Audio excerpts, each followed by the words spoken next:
চা বাগানের শ্রমিকরা ৫,০০০ টাকা পাওয়ার কথা। এই দুই একজন মানুষের নামে অভিযোগ আইছে, তারা ৫০০ টাকা করে কাটতে লিখতেছে। কত করিয়া? মানে আইছে কত? ৫,০০০। দেয় কত? ৪,৫০০। কয় বেটি তোরে আমি বেটি আনছি দিতাম, তুই আমার দিতে না ৫০০ টাকা। এই যে আমি তাহার থেকে বইয়া খবর পাইছি যে ওই কাটিং চলতেছে, কিটা চলতেছে। আমি প্রশাসনকে বলে দিলাম যে আমার বক্তব্য পরিষ্কার, আমি ওই দুনিয়ার থাকতাম না, কিন্তু তারপরও কেউ ২ নম্বরই করবার লেগে দিতাম না। আর খাস সাথে ২ নম্বরই করে আমার সাথে করো। ওই যে বেটায় সারা বছর বইয়া টাকা ৫,০০০ টাকা পাইবার লেগে ১২টা মাস তার এখান থেকে ৫০০ টাকা নিবে। আরে ৫০০ টাকা তো কম, ২,০০০ নিবে। কারণ নিরীহ বেশি বেঁচে মনে করে ৩,০০০ যে পাইছি বেশি, ৫,০০০ লাগতো না রে বাবা। কিন্তু আমি জানি না আপনারা কিতা দিতাম পারবো, তবে জননেত্রী শেখ হাসিনার সরকার যা দিব তারে বাড়াইয়া হইল কিছু দেওয়া, এটা আমার দায়িত্বের মধ্যে পড়ে লাগে। আপনারা আমার মতো ভোট দিয়েছি মানুষ। নির্যাতিত নিপীড়িত মানুষের পক্ষে কেউ থাকতে চায় না, সব থাকতে চায় বড় বড় হেডমলা লোকের পক্ষে, ওই মুসলিম চেয়ারম্যানের পক্ষে, ওই বাবুর চেয়ারম্যানের পক্ষে, এরা পক্ষ থাকতে চায়। মনে করে যে আরে গরিব করে নেতৃত্ব, এটা বেশি মানুষ কিছু বললে অসুবিধা কিনা, ওইটা মনে করে অনেকে। কিন্তু না, কারণ আমি এবার দেখছি যে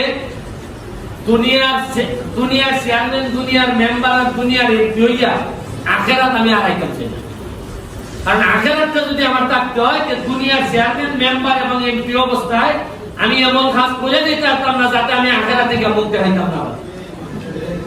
আপনারা এখানের মধ্যে বস্তা, এক একটা বস্তার মধ্যে লেখা আছে যে কিতা ভাই, একটা বস্তা তুলেছেন দেখি একটু। এই যে এই বস্তাটার মধ্যে লেখা আছে, এটার মধ্যে কিতা আছে। বাইকটা যদি যেমন কিছু কম লাগে না তা তো আমার যোগাযোগ করবা। যদি যেমন যে খেলায় কুস্তা ভাতলা বানাই দিছে না তা তাইলে আমার সাংবাদিক এখানে করা আছে। মাধবপুর মাসাল্লাহ এটার অভাব নাই। আপনারা একটা বলবেন যে ভাই আমি কেন কম পাইছি, কেন আমার জানাই দিব, যে ভাবে জানাই দিব। আপনারা এটা হিসাব করে নিবা। আমি অত্যন্ত কৃতজ্ঞ মাধবপুরের প্রশাসনের প্রতি, বিশেষ করে আমাদের ইয়নো সাহেব, ফয়সাল সাহেব। আপনারা তার মা খুবই অসুস্থ, তার মায়ের জন্য দোয়া করবেন। উনি অসুস্থতা, তার মায়ের অসুস্থতার কারণে আজকে আমাদের সাথে থাকতে পারেন নাই। আমরা সবাই তার এই রোগ মুক্তির জন্য দোয়া করি। এখানে এসিলেন সাহেব, পিআইও সাহেব, মানে আমি কি বলবো যে ওনাদের কাছে আমি ব্যক্তিগতভাবে কৃতজ্ঞ। যেভাবে আমি চাইছিলাম ওনারা যে আমাদের সহযোগিতা করতেছেন, ওনারা আমাদের সহযোগিতা না করলে কিন্তু আমি কষ্টই দিত আমার যেভাবে করা। আপনারা আমার জন্য দোয়া করবেন যাতে যতদিনই বাসি অথবা যতদিনই এমপি থাকি অন্তত আপনাদের চোখের দিকে তাকাইয়া যেন আমি বলতে পারি যে ভাই যা পাইছিলাম তা দিয়া চেষ্টা করছি, ভাই আমার সম্পদ পাচ্ছে না, ওই তোমরা চেষ্টা করছি কোনো না কোনো ভাবে কিছু না কিছু দিবা। আপনারা জানেন এই যে আমি এমপিবার ফরই একটা বন্যায় পাইল, ঠান্ডায় পাইল, খরায় পাইল। আপনারা জানেন যে একেবারে নিজের টাকা খরচ করিয়া এই পর্যন্ত প্রায় ১ লাখের কাছাকাছি আমি আমের চারা গাছ আনছি। আপনারা গ্রামে গ্রামে বিভিন্ন জায়গায় স্কুলের মাধ্যমে আমের চারা পাঠাইছি। আপনারা জানেন আমি দুইবার পরে নিজের পয়সা খরচ করে কম বলাচ্ছি। আপনারা জানবা কি তার যে নিজের পয়সা খরচ করিয়া বড় বড় স্থাপনা বানাইতেছি, যে তাহলে আমাদের পর্যটকরা যাতে বাইরের মানুষ যেন আমরা এলাকার বেড়াইতে হয়, ইতার লেগে যা যা করা লাগে আমি তা করতেছি।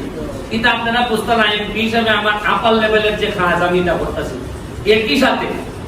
একই সাথে আপনারা যে বরাদ্দ হয় এই বরাদ্দর জন্য হাত দিতে না পারো।